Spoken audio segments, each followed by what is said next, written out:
Assalamualaikum warahmatullahi wabarakatuh. Bismillahirrahmanirrahim. Alhamdulillahi rabbil alamin wa bihi nasta'inu ala umuri dunya waddin. Wassalatu wassalamu ala sayyidina Muhammadin wa ala alihi wa sahbihi ajma'in. Subhanaka la ilma lana illa ma 'allamtana innaka antal alimul hakim. Rabbi shrah li sadri wa yassir li amri wahlul 'uqdatam min lisani yafqahu qawli bijahin nabi wal ali washabbi amma ba'd. Wa qala al muallifu rahimahullahu ta'ala wa nafa'ana bihi wa bi ulumihi fid dharain amin. Faslun mujibatul ghusli sittatun ilajul hasyafati fil farji wa khurujul mani wal haidu wan nifasu wal wiladatu wal mautu. Hadirin yang dirahmati Allah Subhanahu wa taala, bersyukur alhamdulillah pada malam hari ini kembali kita berkumpul dalam kajian yang rutin diadakan di masjid ini setiap pekannya, yaitu setiap malam Sabtu dalam kajian kitab Safinatun Najah. Langsung saja untuk mempersingkat waktu, di dalam kesempatan ini saya ingin menjelaskan tentang mandi. Sebagaimana telah kita ketahui bahwasanya mandi itu ada mandi biasa, ada mandi sunnah, ada mandi wajib. Mandi sunnah contohnya mandi mau sholat, mau melaksanakan sholat Jumat, mandi mau melaksanakan qiyamul lail, sholat malam, mandi mau melaksanakan sholat Idul Adha, Idul Fitri, itu mandi sunnah. Nah, mandi wajib yang mewajibkan mandi sehingga mandi yang biasa setiap hari kita mandi menjadi wajib hukumnya, itu ada sittatun, ada 6. Yaitu yang pertama, ilajul hasyafati fil farji. Ilajul hasyafah fil farji. Yang pertama adalah yang menjadi penyebab mandi itu wajib adalah masuknya hasyafah, yaitu mohon maaf, kepala kemaluan depan laki-laki, fil farji, di dalam farji, yaitu lubang kemaluan depan atau belakang. Baik itu manusia ataupun binatang, baik itu perempuan ataupun laki-laki, baik itu di depan ataupun di belakang, baik itu perempuan atau laki-laki, baik itu kecil ataupun besar, baik itu masih hidup ataupun sudah mati, mayit, naudzubillah ya. Kalau ada orang dia berbuat seperti itu kepada jenazah, kepada mayit, maka orang itu wajib mandi. Terus mayitnya gimana mayitnya? Mayitnya dia udah dimandiin misalkan, nggak perlu mandi lagi, nggak perlu dimandiin lagi.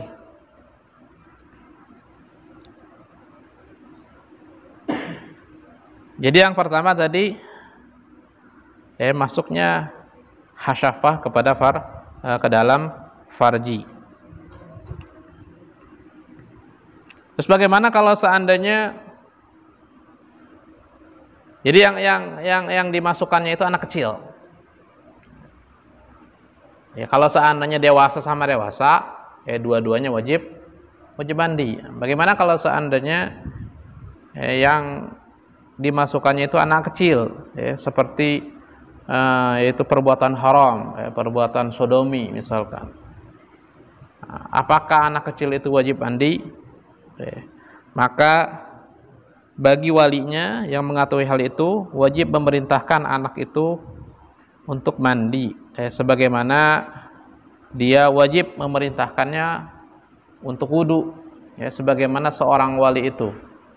Kalau anak mau sholat wajib diperintahkan untuk wudu, begitu juga dalam hal ini seorang wali yang mengurusi anak tersebut wajib memerintahkannya untuk mandi.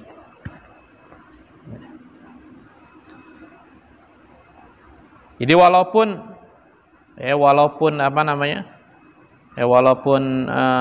istri sendiri itu kalau masuknya itu di bagian belakang maka tidak menjadi haram, tidak boleh.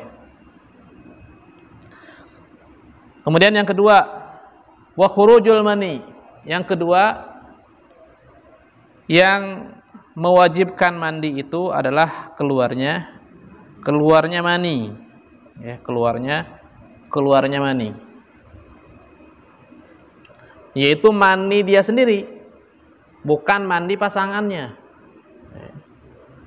Contohnya misalkan berhubungan yang diharamkan, yaitu lewat belakang.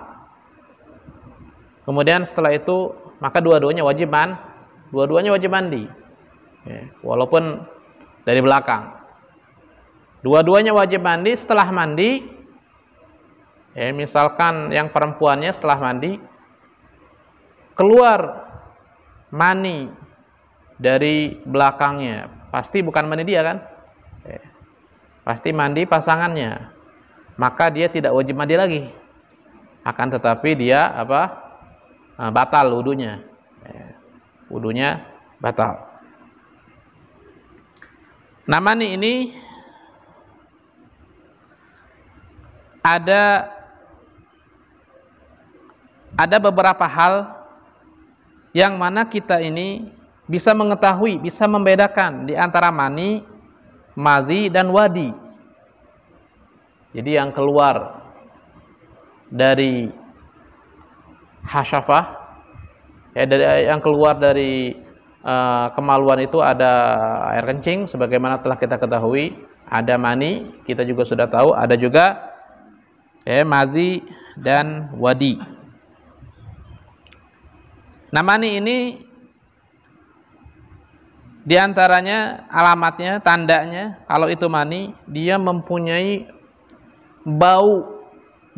bau yang mana kita tahu baunya. Semuanya kita tahu bagaimana baunya mani. Itu beda dengan yang lainnya. Baunya itu beda dengan air kencing, beda dengan madhi, wadi dan yang lainnya, beda. Itu dari baunya saja kita sudah mengetahui kalau itu adalah mani. Ketika kita mengetahui kalau itu mani, maka wajib mandi. Kemudian yang kedua itu adalah keluarnya itu, keluarannya itu nggak langsung, mandat. Keluarnya itu nggak seperti air kencing, nggak seperti keran, mandat keluarnya. Itu diantara tandanya. Kemudian yang ketiga, at-taladzuz bi khuruji. Itu merasakan enak ketika keluarnya, dan setelah keluarnya itu lemas. Itu diantara tandanya kalau yang keluar itu air mani. Dari tiga tanda ini tidak disyaratkan tiga-tiganya ada. Salah satunya saja sudah ada, maka sudah bisa itu dikatakan mani. Adapun madhi dan wadi itu ma'un abyad raqiq lazij yakhruju inda sarani syahwa bila syahwah kamilah. Itu madhi itu air yang bening, yang lengket, tapi nggak kental. Nah, kalau madhi itu air yang bening, dia nggak kental, dan juga dia lengket. Nah, biasanya keluar ketika syahwat itu memuncak, nggak sampai keluar mani, tapi ketika syahwat itu muncak sebelum keluar mani, nggak sampai keluar mani misalkan, atau belum keluar mani, keluarlah yang namanya itu madhi. Madhi namanya. Jadi itu nggak wajib mandi. Kalau yang keluar madhi nggak wajib mandi, tapi najis. Tapi najis. Misalkan ketika pasangan, misalkan suami istri, kemudian dia tidak berhubungan, tapi bersenang-senang, kemudian sampai syahwatnya itu memuncak, dia nggak keluar mani, keluarlah madhi. Maka hukumnya najis dan tidak wajib mandi. Kemudian yang ketiga, wadi. Wadi ini ma'un abyad sakhin kadir yakhruj ba'dal baul au inda hamli syai'in sakil. Itu airnya itu putih. Dan juga dia kental. Airnya enggak bening. Kalau yang madhi kan bening. Airnya itu dia keruh. Airnya keruh. Dan biasanya keluar setelah kencing. Tapi jarang. Ini jarang banget. Mungkin ada sebagian habis kencing keluar air, airnya putih atau bening, dan juga airnya itu keruh, airnya keruh tebal. Nah itu sebagian orang, enggak semua orang, jarang. Au indah hamli syai'in sakil, atau ketika dia membawa beban yang berat sampai dia keluar. Nah, itu namanya wadi. Maka hukumnya sama dengan air kencing, najis, tapi tidak wajib mandi. Adapun mani suci, tapi dia wajib mandi. Nah, adapun mani perempuan, mani perempuan ini wal mar'atu karrajul fi dzalika, wal mar'atu karrajuli fi dzalika ala rajih. Dan perempuan itu maninya seperti mani laki-laki. Sebagaimana yang disebutkan di dalam kitab Ar-Raudhah. Kemudian yang ketiga, kemudian kalau seandainya kita sudah mengetahui tanda-tandanya mani, tapi kita masih ragu, ini yang keluar ini mani atau madhi, misalkan masih ragu, masih bimbang, maka bagaimana hukumnya? Kita ini ragunya itu setelah kita mengetahui tanda-tandanya mani, kemudian kita bimbang, ragu, yang keluar itu mani atau madhi, maka sebagaimana yang disebutkan di dalam kitab Zubat, wa man yashukka hal maniyun dhahara ahuwa madhyun baina dzaini khaira. Siapa yang ragu yang keluar itu mani atau bukan mani, wadi atau madhi, maka baina dzaini khaira, maka dia boleh memilih di antara keduanya. Jadi dia boleh memilih. Kalau seandainya ketika dia ragu, dia memilih itu mani, maka dia wajib mandi. Dan yang terkena mani pakaiannya itu nggak najis. Akan tetapi kalau seandainya dia memilih misalkan madhi, maka pakaian yang terkenanya itu menjadi najis, wajib dicuci, tapi dia tidak wajib mandi. Jadi pilihan ini bebas ketika ada keraguan. Kemudian yang ketiga adalah wal haidu, yaitu perempuan keluar darah haid. Itu damu tabi'ah yakhruj min aqsa rahimil mar'ah fi awqatin makhsusah. yaitu darah tabiat, yang keluar dari ujung rahim perempuan di waktu-waktu yang khusus, di waktu-waktu yang khusus. Minimal umurnya berapa tahun kemarin? 9 tahun. Ya, kalau seandainya 9 tahun kurangnya sedikit, kurangnya sedikit, misalkan kurang seminggu, 2 minggu. Nah, ini juga tahunnya itu tahun Hijriah, kurang seminggu, 2 minggu keluar darah, maka darah itu darah haid. Tapi kalau seandainya keluarnya itu lebih umur 9 tahun, kurangnya itu banyak, misalkan kurang sebulan, pokoknya lebih dari 15 hari, 16, 17, 18, maka darah yang keluar itu bukan dinamakan darah haid, tapi damu istihadah, yaitu darah istihadah, darah penyakit.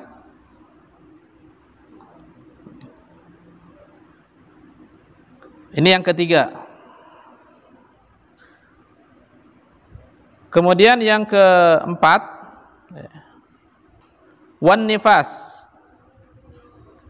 Yang keempat ini adalah nifas.